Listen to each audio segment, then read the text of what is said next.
다양한 것이 납니다. 앞전에 말씀드렸듯이 행정청도 할 수 있고 개발공사도 할 수 있고 신탁사회는 지정개발자 방식도 있고 시공사와 합병하는 공동시행 방식도 있습니다. 근데 보시다시피 1번에서 4번까지는 여기에서 일이 진행되고 나면 그 이득금을 어쩔 수 없이 그쪽으로 좀 넘겨줄 수밖에 없는 체계입니다. 근데 여러분들이 합심해서 사업을 진행하는 조합 방식으로 사업을 진행하게 되면 뒤에서 설명드리겠지만 관리처분 방식이라는 틀에 따라서 여기서 발생되는 모든 이득은 모두 여러분들에게 분배한다는 얘기예요. 그럼 우리는 어떤 방식으로 하는 것이 좋을까요? 당연히 5번째 조합 방식으로 하셔야죠. 그러면 조합이 뭔지 볼까요? 우리는 조합 이야기를 수도 없이 많이 들었습니다. 우리 지금 새마을금고도 조합원이라고 하죠. 그런데 우리는 정비사업조합원이에요. 그러면 조합 설립이 되게 되면 민법상 법인으로 바뀌어요. 지금은 법인이 아니에요. 이해단체입니다.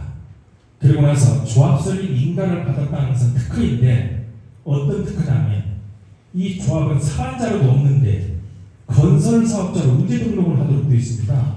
그래서 조합이 설립되었다는 것은 우리가 건설회사를 하나 만들었다 그 뜻이에요.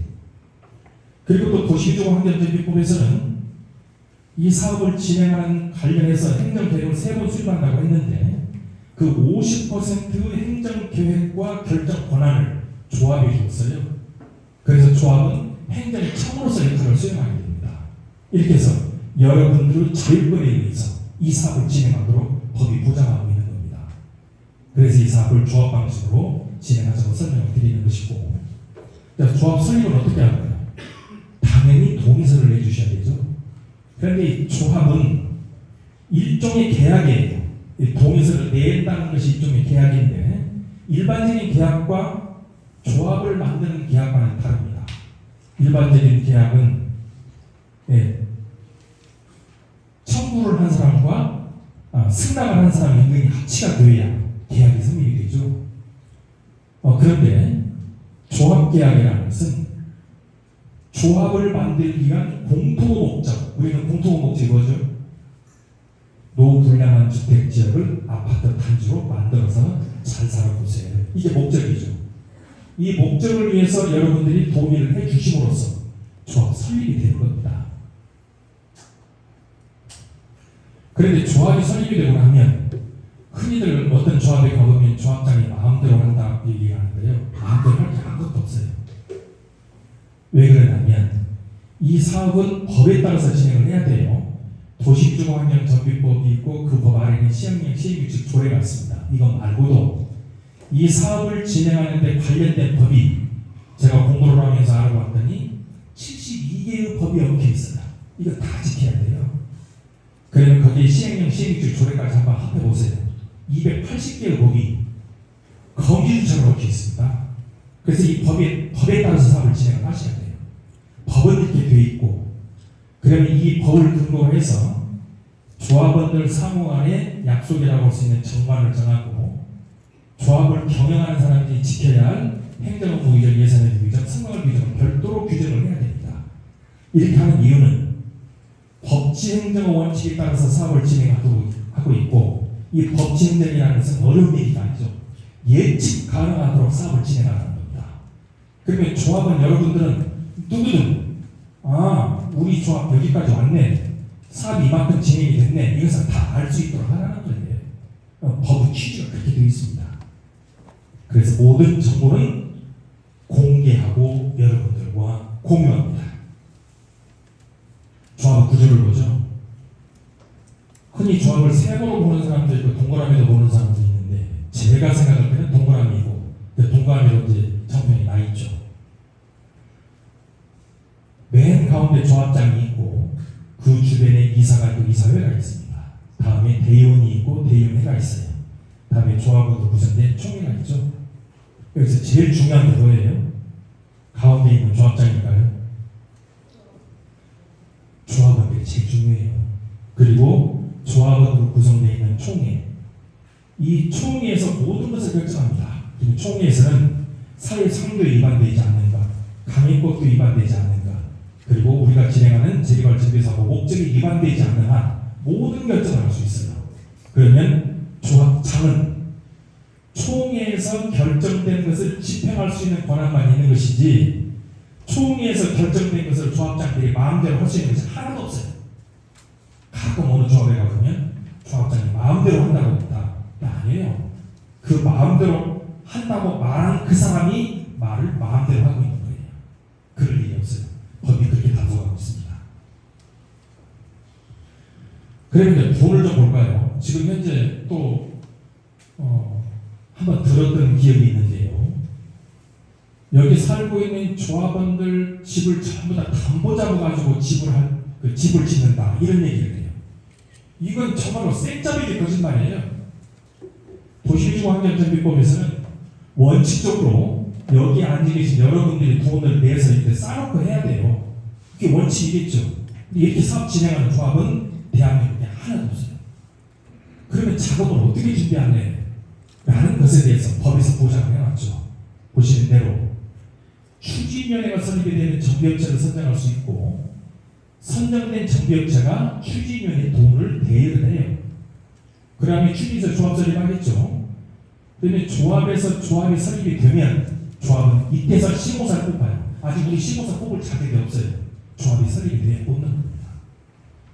그러면 이 뽑힌 시공사가 입찰 보증금을 내서 그동안 예산값 다 갚아주고 사업비로 사용을 하기 시작합니다. 그러다가 조합이 관리처분 인가가 되고 나면 이 관리처분 인가된 인가서를 가지고 금융권을 선정을 하게 되는데 허그 보증으로 이 돈을 빌려줍니다. 국가에서 빌려주는 거예요. 그 보증을 해서. 그러고 난 다음에 이 돈을 가지고 이제 사업을 빌려서 갚아내버리고 나면 착공을 하게 될 때 우리 조합에서 분양처분을 해요. 그러면 우리 조합의 수익이 발생이 되겠죠. 그럼 이 돈으로 빌려서 돈도 갚고 집을 다 짓고 그리고 나머지 돈이 남으면 여러분들에게 돌려드리는 절차로 이 사업을 진행하도록 되어 있어요. 여러분 이 사업 진행하면서 돈 내실 분 있으세요? 내실 분도 안 계시지만 내실 필요도 없어요. 이렇게 사업을 진행합니다. 근데 지금 우리 동네에서 어떤 사람이 이 사업을 진행하면서 조합원들 전부 다 담보 잡혀서 사업 진행한다. 그건 생짜리 거짓말이에요. 잘 모르면서 그런 얘기 하시는 거 아니에요. 그러면 또 이 사업을 진행할 때 돈은 필수적으로 이제 쓰게 되는데 그 돈을 쓸 때도 매우 엄격하죠. 국가하고 똑같아요. 국가 하는 것하고 우리하고 비교해 볼게요. 매년도 1월 1일부터 10월 30일까지 예산 편성해야 돼요.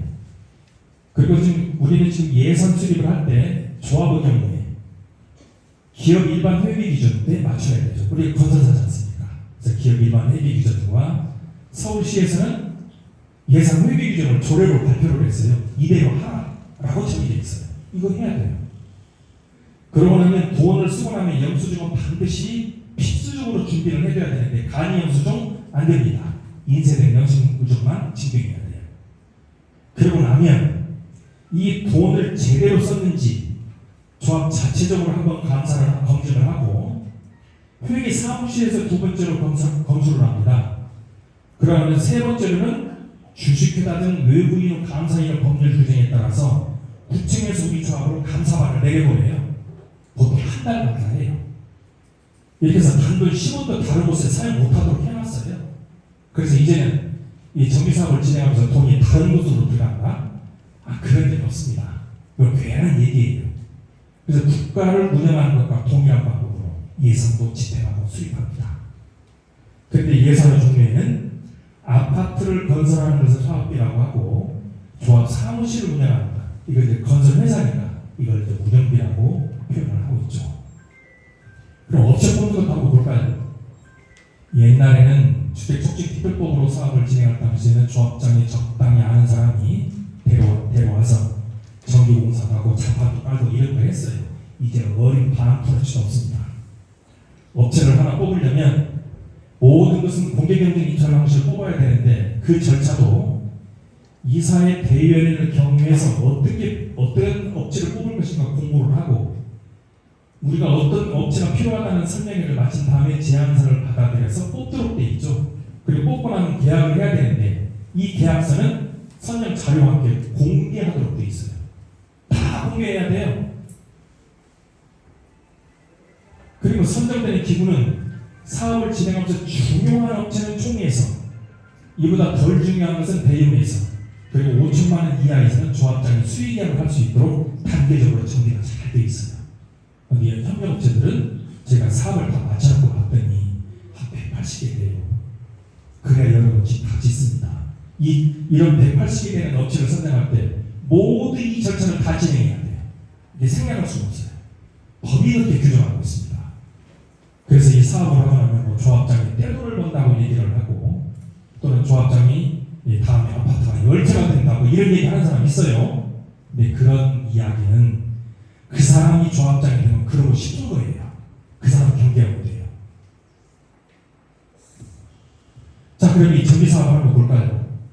지금까지 설명드렸듯이 기술력은 시공사 설계사들 각종 전문가들이 일을 하고, 돈은 허브 보증으로 금융사와 시공사에서 돈을 빌려줍니다.